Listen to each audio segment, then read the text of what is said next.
How you doing out there, all you fantasy footballers? This is Uncle Dogmatica with Pyromaniac.com, and I'm ready to give you that 2010 fantasy outlook for Aaron Rodgers here. First of all, before we go on with that, just thought I'd show you guys a little something ridiculous here. Maybe get a little comic relief in here, give you guys a little bit of a laugh, at my own expense, of course. But if you take a good look here, check this out. Not the coif, I know the coif is ridiculous, but check out that tan line there. That is ridiculous. That's what happens when you go outside for a couple days straight in the sun and never take off your hat. So if you don't want to end up ridiculous like me, end up looking like a half and half boy, then I'd suggest taking off your hat. By the way, that half and half line, that half and half boy line, that comes from Close Encounters of the Third Kind. If you guys haven't seen it in a while, I would suggest dusting off that VCR and popping that baby in, because that is one good movie. Anyway, there's a point behind that. Just as ridiculous as that line on my face is the fact that Aaron Rodgers still gets overshadowed by Brett Favre. Doesn't matter. It doesn't seem to matter how good this guy plays. Doesn't seem to matter that he's running the Packers up through the standings there. They're about to take over the NFC North there. And Brett Favre is still getting the headlines. He comes back at 40 years old. He has a great year, of course, for Minnesota. So he takes away all the headlines from Rodgers down there up there in Green Bay. Unbelievable. So anyway, he's been gone for 2 years from the Packers, and Rodgers still isn't the big name there. So I don't know what he's got to do. Hopefully this next year he gets rid of it. Maybe Favre doesn't come back. Who knows? We're never going to know with that guy until the day before the game starts. Anyway, to get on to Rodgers here. Last year he was first in fantasy points for QBs. I don't know if he could do much better. You know, Favre was definitely up there. Who cares about Favre?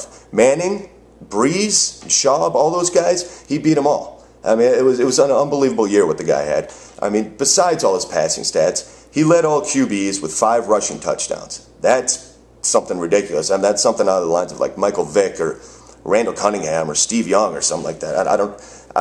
You couldn't predict something like that. But he does seem to run the ball pretty well, and he was actually running for his life a little bit last year. So, I don't know, a few of them you just have to jump in the end zone because of it.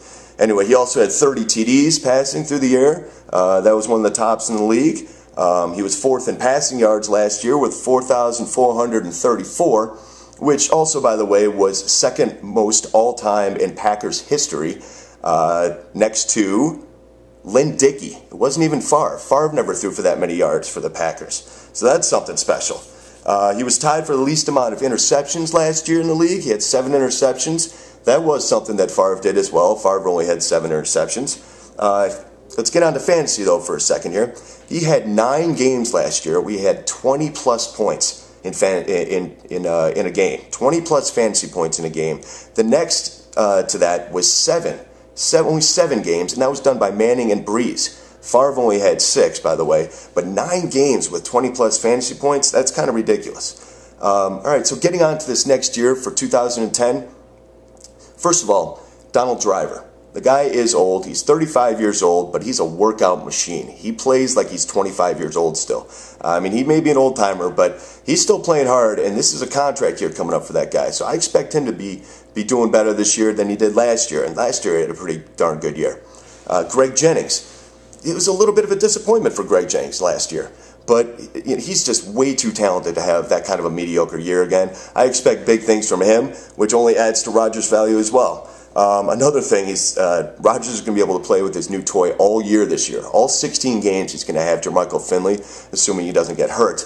And Finley is a beast, let me tell you. I mean, he only started like 9 games last year, and I think he was 12th in fantasy points for tight ends after starting only 9 games. That guy's a beast, and you add that to Jennings and a driver out there. Rodgers is one happy cat. All right, you throw on top of that this offensive line problem. Granted, that offensive line was awful last year. They gave up 50 sacks to Rodgers. That's completely unacceptable, and Rodgers knows something had to get done, as did the Packer brass. So they did. They re-signed their big guys, Mark Tauscher and Chad Clifton. So those guys will be going good. These guys are all healthy now. Plus, they drafted a Brian Bulaga out of Iowa. I mean, he dropped. I don't know how he dropped that far, but he dropped down to the 23rd pick in the first round, and the Packers were just crapping in their pants as soon as they saw that coming. So they have a good offensive line coming up. They're not going to be the worst in the league. They won't be the best in the league either, but I expect better things out of them, and Rodgers will benefit from that. So anyway, what I'm trying to say here is I personally believe, and we personally believe over here at Pyro, that Rodgers should be that first quarterback off the board. It's not the sexiest pick, you know. It's not the sexiest pick, and it might not even be the safest pick either. I mean, you're looking at a Manning and a Brees. Those are the sexy, safe picks. But I'm telling you, if you want the best quarterback in the league on your fantasy team, you better take Rodgers, or you're going to look as ridiculous as this. All right, guys, we'll see y'all later.